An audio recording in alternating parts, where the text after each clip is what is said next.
संबंध माझे माय मावल्या आणि जे ज्येष्ठ नागरिक आहे ते भाजीपाल्याचा इथं व्यवसाय करताय. रोडाच्या साईडला एकदम शांततेत त्यांचा व्यवसाय चालू राहतो.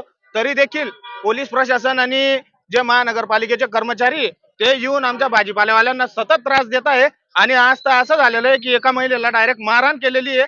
जोपर्यंत आणि महिला पोलीस अधिकाऱ्याने त्या महिलेला मारहाण केलेली आहे, जोपर्यंत त्या जी पोलीसने मारहाण केलेली आहे तिचं निलंबन होत नाही आणि तिच्यावर गुन्हा दाखल होत नाही तोपर्यंत आम्ही इथून उठणार नाही. आणि आमच्या लोकांना न्याय मिळत नाही तोपर्यंत आम्ही आता इथून उठणार नाहीये.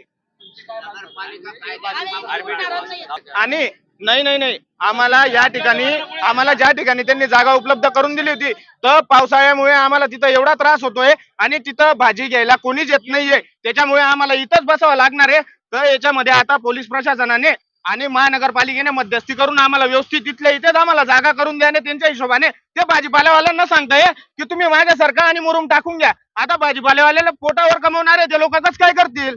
तुम्ही जर आमच्याकडनं सर्व घेताय तर तुम्ही तुमच्या पद्धतीने आम्हाला सर्व करून द्या इथं आणि आम्हाला इथं बसायला जागा व्यवस्थित करून द्या. आम्ही पुढे कोणीही सरकणार नाही आणि जनतेला त्रास होईल असं कोणीही वागणार नाही. बस. माझं नाव सुरेखा गुलाब भोई आहे. मी भाजीपाल्याची अध्यक्ष बाई आहे. आमच्याकडे आले पोलीस आले अतिक्रम वाले आले, ट्रॅफिक हवालदार आले. त्यांनी आम्हाला आवड्याचा पण सबुरी दिली नाही. उचलून फेकताय. बायांना पण मारलं, आमची बाईला मारलेलं आहे. एवढं मारलेलं आहे. ती बाईची गंभीर अवस्था आहे, आयसीयू मध्ये ऍडमिट केलेलं आहे.